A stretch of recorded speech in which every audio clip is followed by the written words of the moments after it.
Сэмэцгано. За, миний влог бицаа тавтай морил. Би одоо Ванкуверт ирээд яг Канадад ирээд яг 2 сар болж байна. 2 жил. 2 сар болж байна. Энэ хугацаанд би мэдэрсэн, харсан анхны сэтгэлээсээ хуваалцъя гэж бодлоо. Энийг Канад гэхээсээ илүү Ванкувер буюу яг одоо миний байгаа хот гэж тодтогмоор байна. Яг тэгэхээр магадгүй би өөр хотод Канадын өөр хотод байж байгаагүй. Тэгээ мэдээж Ванкувер бусадтаас ондоо байж таарна. Тэгэхээр би энийг Ванкуверт гэж Ванкуверт төрсэн миний сэтгэл гэж онцлмаар байгаа шүү. За, миний анзаарсан хамгийн анхны зүйл болохоор Ванкувер амар ногоон маш их одоо гудамж талбайгаар айгүй их мод өөс байхаа хажуугаар байшингуудын дээгүүр хүртэл одоо 10 хэдэн давхар 20 хэдэн давхар 30 хэдэн давхар байшингуудын дээгүүр хүртэл ингээд айгүй том моднууд тарьсан байгаа байхгүй юу.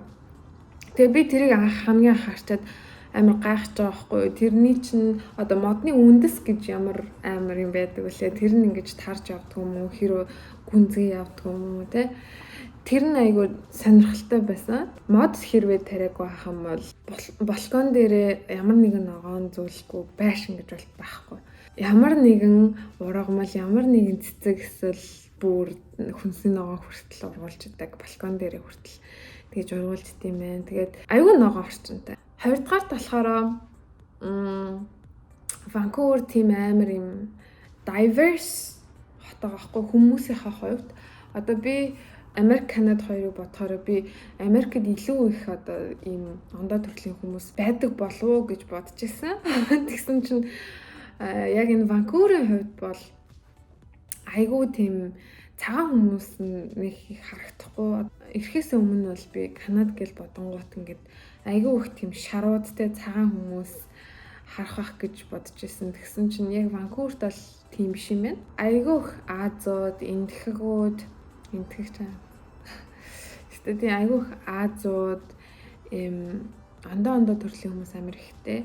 Өнгөрсөн 7 хоногт илүү метро таун гэдэг энтгэхээс нэг холгүй амар том моол байсан байхгүй. Тэр моол руу хүнтэй уулзах гээд очисон чинь би тэр том моол дотор ингэж алхаж байхдаа бараг л цагаан үнтэй таараагүй.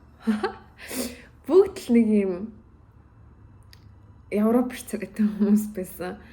Тэгээд тэр нь надад бас амар сонирхолтой ондоо байгаа. 3 дугаарт болохоор нэг их энэ нэг том биш юм шиг санагдаж байгаа ч гэсэндээ энийг бол би ямар ч тийм полайт газар харж байгаагүй. Юу вэ гэхээр автобусанд ингээд сууштай. Автобусанд их ихтэй суухаар хүмүүс амар их ингээд жолоочтой мэдлдэг. Сэмнүү ингээл өглөөний мэд, өдрийн мэд гэл мэдлдэг. Тэгээ дахиад автобуснаас буугаа гарахдаа жолоочтой баярлаа гэд хэлээд бууж байгаа. Надаа айгу онцгой байсан. Яа тэгэхээр миний өмнө нь очиж ирсэн ямар ч газар тэгдэг байгаагүй. Тэгээд ер нь ингээл сургуульд явчаал буцаал ирээл ингээл автобуснаас буухад нэрэл одоо би өөрөө ингээл машин жолоодохгүй ингээд хүнээр хөргүүлээд авчиж байгаа чинь баярлаа гэж хэлнэ штэ гэж тэгэж бодгтал. Өөр ямар ч газар би ингээд автобусанда баярлаа гэж хэлдэг хүний одоо тэгж бол би бол очиагүй надаахандаа. Дөрөвдүгээрт болохоор Ванкувер би дахиад Ванкувер гэж онцлмаар байна. Тэгэхээр энэ бараг л зөвхөн Ванкуверлах. Ванкувер болохоор айгүй үнэтэй байр түрээслэх эсвэл байр хөдөлтөж авах эсвэл нэг ямар нэгэн property үйл хөдлөх хөдөлтөж авах түрээслэхийн хувьд бол айгүй үнэтэй газар байна. Гэхдээ яг Ванкуверыг тойроод бол зөндөө олон жижиг хотууд байгаа. Тэднийг хэлээгүй би яг Ванкуверыг л гэж хэлж байгаа шүү. Яг Ванкувертэй болохоор одоо нэг унтлахны өрөөтэй байрыг 2000 ч биш 2000 хэдэн зуун доллараар түрээслэнэ. Тэгээд ер нь бол байрны хувьд бол айгүй үнэтэй. Тэгээ байр олоход бас айгүй хэцүү. Би өмнө нь Италийн Болоны хотод байдаг бахан оюутнуудтай тэгэл байр олох гэж айгүй хэцүү байдаг гэж гомдлж байсан чинь тэр бол ерөөсөө трейлер нь байсан юм элэ. Тэр бол тийм амар яг мэдээж тэнд бол хэцүү л зүйл. Гэхдээ Ванкувертэй харьцуулахад бас л ядчил үнэн нь жоохон бага байсан юм да гэж бодож байна. За, тавтах нь хамгийн сүүлийнх нь би нөгөө Канадад ирэхээс өмнө Америк, Канад хоёрыг аягүй төстэй гэж угаасаа хүн болгоно гэж expect хийдэг. Угаасаа ч тийм ер нь их талаараа л адилхан л англи хэлээр ярьдаг, адилхан л шинэхэн өсөгдсөн одоо үндэстнүүдтэй. Гэхдээ Канада, Америкийг бодох юм бол миний бодлоор илүү тайван одоо зүгээр явж байгаад бас буудуулчих. Магадлал айгу бахтай. Тэгээд гэхдээ тэг байхгүй гэсэн үг биш. Монголыг бодох юм бол бас тайван биш. Гэхдээ ямар ч тач Америкийг бодох юм бол хамаагүй тайван. Тэгээд Америкт ч одоо бүх юм айгу том байдаг. Магадгүй нэг хүмүүс сонссон эсвэл ярьдаг бах.